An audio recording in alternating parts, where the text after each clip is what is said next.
একটা নারীকে আল্লাহ তাআলা আরশের উপর থেকে সালাম জানিয়েছেন, ওই নারীটার নাম হচ্ছে খাদিজা। বিষ্ণু ইসলামকে সব সময় সান্ত্বনা জুগিয়েছেন, সাহস জুগিয়েছেন। এজন্য আমি বোনদেরকে প্রায়ই বলি, হাজবেন্ডদেরকে সাহস যোগাবেন।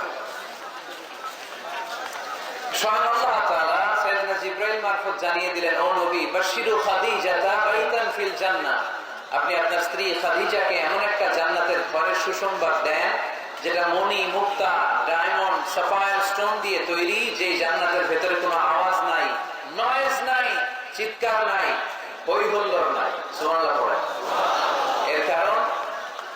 এর কারণ সাইয়েদনা খাদিজাতুল কুবরা রাদিয়াল্লাহু তাআলা আনহা বিশ্বনবীর জন্য ওনার ঘরটাকে এরকম ঠান্ডা পরিবেশন করে রাখতেন। সারাদিন কাফেরদের গালিগালাজ শুনে দাওয়াতি কাজ শেষে বিষ্ণুনবী সাল্লাল্লাহু আলাইহি ওয়াসাল্লাম যখন খাদিজার কাছে আসতেন, সারাদিনের কর্মব্যস্ত সব কষ্টের কথা বিষ্ণুনবী ভুলে যেতেন। এমন ঘর বানিয়ে রাখতেন হাজবেন্ডের জন্য, ওই ঘরে ঢুকলেই একটা ঠান্ডা হিমেল বাতাস বিষ্ণুনবীর হৃদয়টাকে জুড়িয়ে দিত। এজন্য ওনার উপহার হবে জান্নাতে এমন ঘর যে এই ঘরটাতে ঢুকলে হৃদয় ঠান্ডা হয়ে যায়। ওখানে কোনো আওয়াজ নাই, হট্টগোল নাই, গন্ডগোল নাই। আমার মায়েরা, বোনেরা, যাদের কানে আজকে আমার মাইকের আওয়াজ যাচ্ছে, আপনাদের কাছে অনুরোধ করবো, আপনার হাজবেন্ডের জন্য ঘরটাকে এরকম করে রাখেন, একটা সুন্দর পরিবেশের করে রাখেন। শুধু কমপ্লেন করবেন না। অনেক বোনেরা আছে বেশি কমপ্লেন করে, এইটা নাই, ওইটা নাই, লবণ লাগবে, পেঁয়াজ লাগবে। পেঁয়াজের কথা শুনলে পুরুষরা এখন হার্ট অ্যাটাক করে, ঠিক কিনা?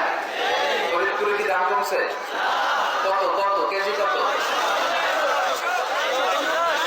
250।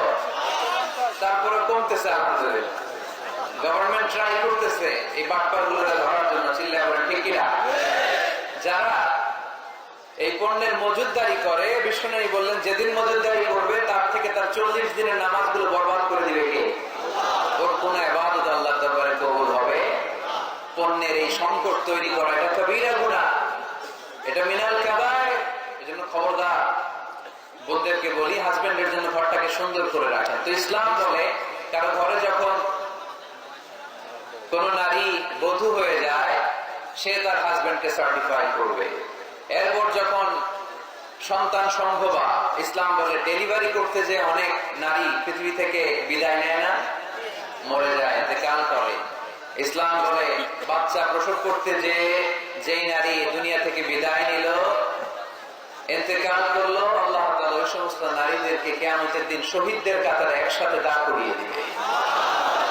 আর যদি সুন্দর প্রসেসে ডেলিভারি করতে পারে, তাহলে ইসলাম বলে পুরুষদের পায়ের নিচে থাকে জুতা, জুতার নিচে থাকে বালি আর মাটি, আর এক একটা মায়ের পায়ের নিচে থাকে তার ছেলে মেয়েদের জান্নাত।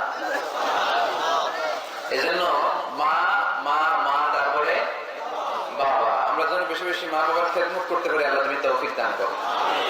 এক ভাই আমাকে বললেন, হুজুর 3 রাত চলে গেল, কেউ নারীদেরকে নিয়ে কিছু বলে নাই, আপনি শুরুটা করেন নারীদেরকে দিয়ে।